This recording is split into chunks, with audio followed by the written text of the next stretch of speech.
Bonjour à tous et bienvenue dans cette nouvelle vidéo. Aujourd'hui je vais vous faire un petit tuto un petit peu spécial puisque je vais utiliser des coquilles d'œufs. Alors j'ai vraiment pas fait exprès par rapport à Pâques, mais j'ai trouvé l'idée vraiment très sympa.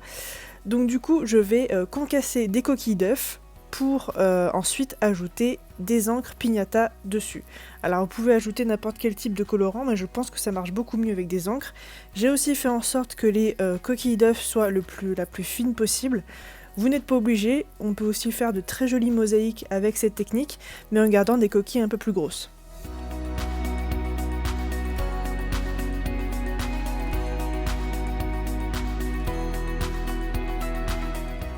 J'ai ensuite mis toutes ces petites coquilles d'œufs dans des petites boîtes, vous n'êtes pas obligé là non plus, mais c'était juste pour pouvoir les conserver et m'en servir plus tard.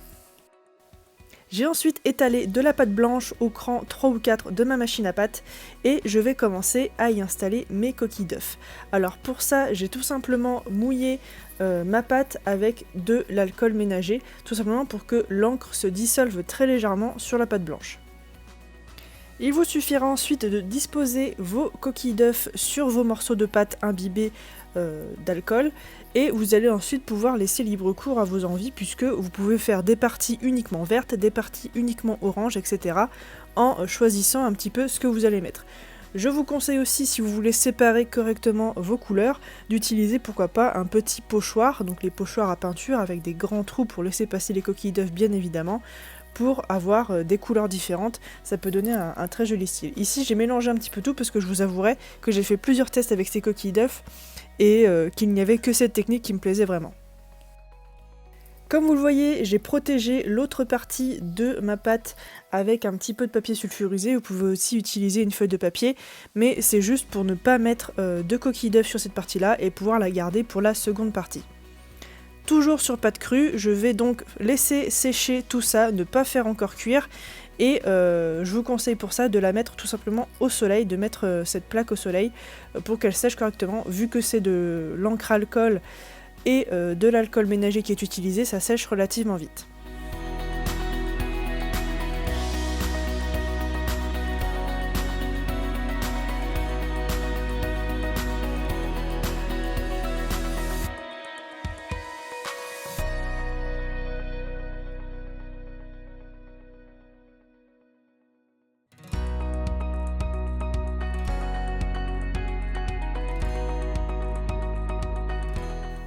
Une fois que c'est bien sec, on va pouvoir ensuite enlever les coquilles d'œufs. Cette fois-ci, on n'en a plus besoin, donc on peut vraiment les jeter.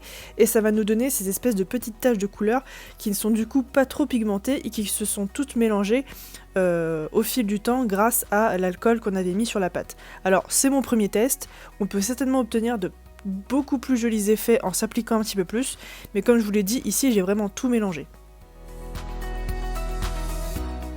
J'enlève vraiment tous les petits morceaux de coquilles d'œufs, il faut vraiment pas qu'il en reste du tout, sinon ça va faire moche, ça va faire un petit peu de relief. Et je vais ensuite passer à la seconde partie, c'est-à-dire au silkscreen.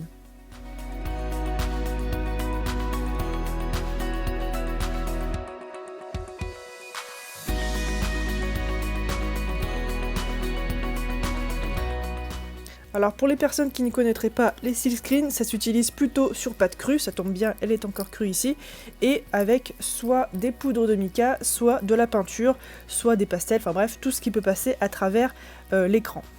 Je vais tout simplement ici utiliser de la peinture noire avec une petite carte type carte de crédit pour pouvoir mettre la peinture noire correctement sur toute la surface de mes deux pièces, donc ici la moitié de la pièce principale, plus l'autre pièce qui sera à côté.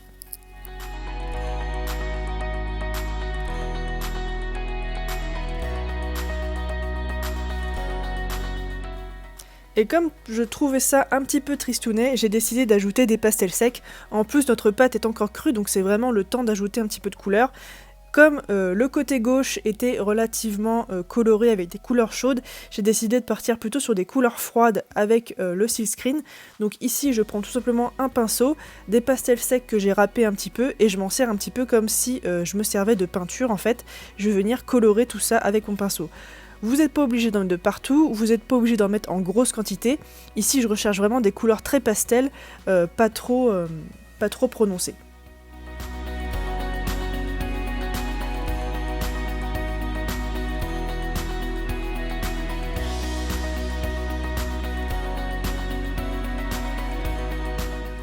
Une fois que vous aurez fini votre petit coloriage, vous allez pouvoir passer tout ça en cuisson et ensuite on va passer au résinage.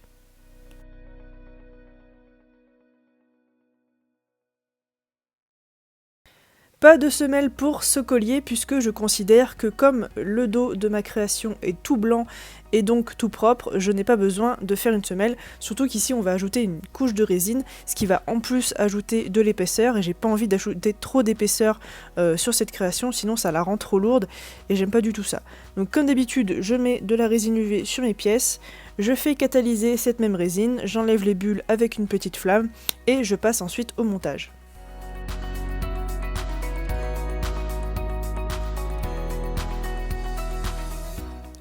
Lorsque la résine a bien catalysé et que j'ai des bords qui ne sont pas forcément très droits, je vais ensuite poncer très légèrement le bord de mes pièces pour avoir un joli rendu bien lisse. Vous n'êtes pas obligé de le faire bien évidemment si vos bords sont déjà lisses. Ensuite, je passe au perçage et au montage. Donc comme d'habitude, j'utilise du cordon ciré, des petits trous, des petits nœuds. Ici, j'ai décidé d'opter pour un seul nœud tout simple en ligne droite. Vous allez voir sur le montage final. Tout simplement parce que j'ai pas envie de faire des petites croix pour cette fois. Je trouvais ça beaucoup plus simple et beaucoup plus sympa de faire un seul passage pour ces fils là. Je vous laisse en barre d'infos le tuto complet sur ce type de montage, ce sera beaucoup plus simple pour vous. Et je voulais aussi vous dire que les inscriptions pour ma formation sont ouvertes, donc n'hésitez pas à aller voir mes réseaux sociaux et à me poser des questions en privé, j'y répondrai avec plaisir.